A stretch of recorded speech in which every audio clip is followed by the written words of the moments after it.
नमस्कार दोस्तों। मैखाने की मस्ती के मस्ताने हजारों हैं के एपिसोड 3 में आप सभी का खैर मकदम है। अब कल से आगे हम चलते हैं। हुआ यूँ कि 2 दिनों में ही सरकारों ने घुटने टेक दिए। सरकारों को लगा कमाई से ज़्यादा गंवाई होने लगी है। लॉकडाउन का रिंदों ने भजिया बना दिया। खोले गए मैखाने बंद करने पड़े। इस बंदीकरण का सरकारों व पीरे मुगाहों को जो मलाल हुआ सो हुआ। रिंदों की तो जैसे जान ही निकल गई। उन्हें अफसोस होने लगा कि अगर वे थोड़ा सा भी सब्र रखते तो ये नौबत ना आती, यानी मैखाने बंद ना होते। और होली को कोई कैसे टाले, जो होना था सो हो चुका था। अब किया क्या जाए। क्रिकेट मैच भी तो नहीं हो रहे थे कि देख देख कर कमेंट्री ही करके दिल बहला लिया जाए। पर वह रिंद ही क्या जो कोई ना कोई जुगाड़ ना बैठा ले। मोबाइल पर तो पाबंदी नहीं है ना, सो ज़्यादातर रिंदों ने मोबाइल पर ही कॉन्फ्रेंसिंग के जरिए मैं मौजू मतलब शराब के ऊपर अंतराक्षरी खेलना शुरू कर दिया। आदरणीय हरवंश राय बच्चन जी के मुरीद एक रिंद ने अंतराक्षरी शुरू की, इस शर्त के साथ कि इस विषय पर जहाँ तक हो सके बच्चन जी की मधुशाला के बयानों को ही पढ़ा जाए। दूसरे रिंदों को भी ये राय अच्छी लगी। पहले ने शुरू किया, अपने युग में सबको अनुपम ज्ञात हुई अपनी हाला, अपने युग में सबको अद्भुत ज्ञात हुआ अपना प्याला। फिर भी वृद्धों से जब पूछा एक यही उत्तर पाया, अब न रहे वो पीने वाले, अब न रही वो मधुशाला। दूसरे दिन ने जवाब दिया, एक बरस में एक बार ही जलती होली की ज्वाला, एक बार ही लगती बाजी जलते दीपों की माला। दुनिया वालों किंतु किसी दिन आ मधुशाला में बैठो, दिन को होली रात दिवाली रोज मनाती मधुशाला।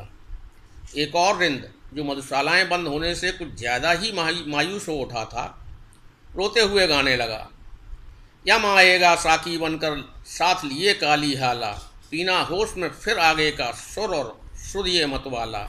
ये अंतिम बेहोशी अंतिम साथी अंतिम प्याला है, पथिक प्यार से पीना इसको फिर न मिलेगी मधुशाला। पहले ने अफसोस जाहिर करते हुए कहा, ये सारे सियासी लोग हिंदू मुसलमान करने का एक भी मौका हाथ से नहीं जाने देते।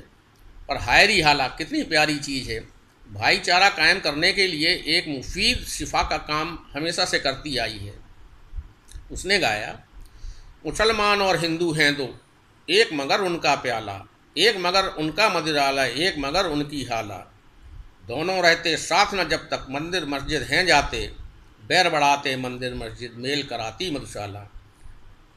एक और रिंद को लग रहा था कि कोरोना चाहे मार पाए या नहीं, सरकारें मधुशालाएं बंद करवाकर जरूर ही मेरे जैसे लोगों के अंतिम संस्कार की व्यवस्था जरूर ही कर देंगी। लिहाजा वो गाने लगा मानो वसीयत कर रहा हो, मेरे अधरों पर हो अंतिम वस्तु न तुलसी दल प्याला, मेरी जिह्वा पर हो अंतिम वस्तु न गंगा जल हाला। मेरे सबके पीछे चलने वालों याद इसे रखना, राम नाम है सत्य न कहना, कहना सच्ची मधुशाला। अब पहला भी कैसे पीछे रह जाता। उसने भी अपनी वसीयत की, मेरे सब पर वो रोए हों जिनके आंसू में हाला, आए भरें वे जो हों सुरभित मधुरा पीकर मतवाला।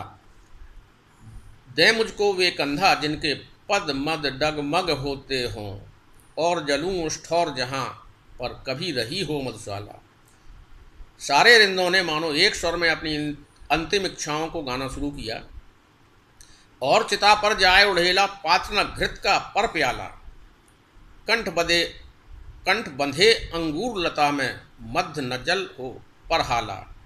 प्राण प्रिय यदि श्राद्ध करो तुम, मेरा तो ऐसे करना, पीने वालों को बुलवा कर खुलवा देना मधुशाला। मदिरा न मिलने की मायूसी और को अपनी शाबाशी बनाकर उन्होंने अपनी मायूसी कुछ इस तरह ख़त्म की, हमने शराब लेकर हवा में उछाल दी, फिर जिंदगी की यूं न किसी ने मिसाल दी। मधुशाला प्रेमियों की तो मानो दुनिया ही उजड़ चुकी थी। घरों में बंद कभी वे अपने सरकारों को कोस रहे थे तो कभी चीन को गालियां दे रहे थे। अब ऐसा भी नहीं है कि मैं प्रेमी इस तरह का व्यवहार कर रहे थे, बल्कि यही हालत उन लोगों की भी थी जिन्हें कोरोना के अलावा अन्य दूसरी बीमारियां थीं। उन्हें कोरोना का प्रभुत्व पसंद नहीं आ रहा था। वे सोचने लगे, कमाल है, इस कोरोना ने कैंसर जैसे रोग की बेइज्जती कर दी। अब दूसरी बीमारियों की कोई कदर ही नहीं है और ना ही सरकारें भी उनकी परवाह कर रही हैं। आप जरा इन बुजुर्ग शौकीनों की हालत का अंदाज खुद लगाएं, जो एक नहीं कई कई बीमारियों को बच्चों की तरह पाले बैठे थे, पर शाम को जरा सी अंगूरी हलक में उतार कर कम से कम रात में कुछ घंटों की नींद तो ले लिया करते थे। ऐसे ही एक सज्जन का मुझे फ़ोन आया, पूछ रहे थे, दोस्त कुछ मालमत्ता पड़ा है क्या? जब मैंने पूछा क्यों, तो कहने लगे, अब शिद्दत गम में मसनूई आराम सहारा देता है। मसनूई मतलब बनावटी। अब शिद्दत गम में मसनूई आराम सहारा देता है, या दोस्त तसल्ली देते हैं या जाम सहारा देता है। दो नाम हैं बस इस दुनिया में, दो नाम हैं बस इस दुनिया में, एक साकी का एक यजदा का। यजदा मतलब आस्तिक। दो नाम हैं बस इस दुनिया में, एक साकी का एक यजदा का। एक नाम परेशान करता है, एक नाम सहारा देता है। मैं उनके मयज़ से वाकिफ़ नहीं था, लिहाजा पूछ लिया कि जनाब आप कब से इसके शौकीन हो गए हैं? तो जवाब मिला, कुछ आज मैंने नई पी है हजरत बाइस, अजल का मस्त पुराना शराब ख्वार हूँ मैं। आज इस एपिसोड में इतना ही दोस्तों। अगर ये मसले और मसाले आप लोगों को अच्छे लगे हों तो चैनल को सब्सक्राइब करें, लाइक करें। धन्यवाद।